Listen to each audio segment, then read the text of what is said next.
In this video, we're going to discuss a special type of queues, which is called the priority queues. They're also known as PQs, where the P stands for priority. So essentially, if you are familiar with queues, this is simply a queue that has a priority that is being used to decide in which order we are going to insert the elements. If you have not watched the videos on queues, I encourage you to do that before you continue watching this video. Assuming that you have done so, then you know that a regular queue is a first in, first out data structure and behave like a regular line. In other words, new people joining the line are added at the end, and the first group of people that arrive will be at the front, and there are the ones that are going to be served. So the first in, first out, sort of like first come, first served basis. But now, a priority queue introduces the concept of a priority. So the line now is not based on arrival of people to the line, it's based on a priority that we have established. So to understand this a little bit, let me talk about some examples. So what is the line at the ER at a hospital? Well, it's not really a queue because it's not the first in, first out. The first person to arrive to the emergency room is not the first person to be taken care of. There is what is called a triage. There is a group of people, doctors and nurses, that are going to evaluate each case.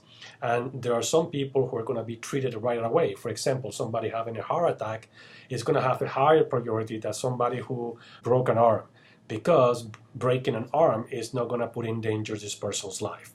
So the line is created, but then a priority is used to insert in the line. Another example is airports. Think about airplanes that are waiting to take off and airplanes that are waiting to land in the airport. So there are two different queues, there are two different lines. One queue for the flights that wants to take off and one queue for the flights that want to land.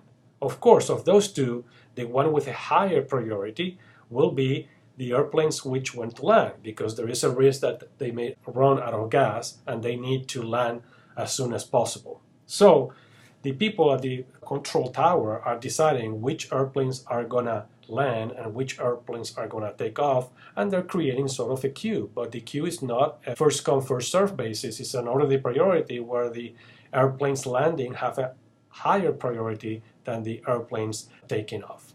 Another example that you probably have been exposed many times is when you arrive to a restaurant and they ask you how many people in your party. And then the hostess goes and fills out a form in which she or he is prioritizing when you're going to be seated based on the numbers of people. Of course, if your party is a party of 2, you have better chances, right? You have a higher priority than if your party is a party of 7. So people arriving at the restaurant is not really a queue, it's a priority queue. So these are just 3 very simple examples for you to understand how the introduction of the priority affects the queue. Also remember that in general, a queue doesn't store items by value, it's only by position. In the case of a queue, we insert at the end and then we delete from the front of the queue. But now, in the case of priority queue, we are introducing a position, a priority that is going to determine the position. So the methods happens to be the same. Okay, so we still talk about an enqueue to add, a dequeue to remove, a pick, and it's empty. The dequeue method still removes the person at the front of the queue. Priority or no priority, the person who is at the front of the queue is the first one to be removed from the queue. Pick give us access to the first value in the queue, and is empty tell us whether or not the queue is empty. The changes happens in the enqueue. First, there is now 2 parameters. Not only we need to know the object that we want to add into the queue, that we're going to enqueue, but also now we have a priority. And the priority could be, for example, a position in the queue. That's what it comes down to, a position in the existing queue.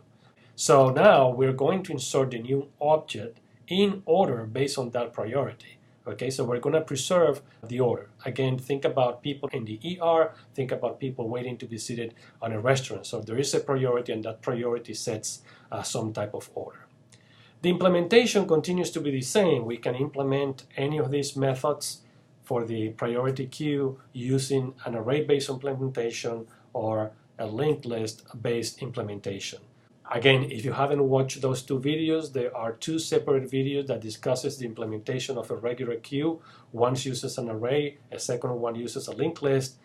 Goes to those two and see if you can figure out what kind of modifications you have to make for the in-queue method in both implementations.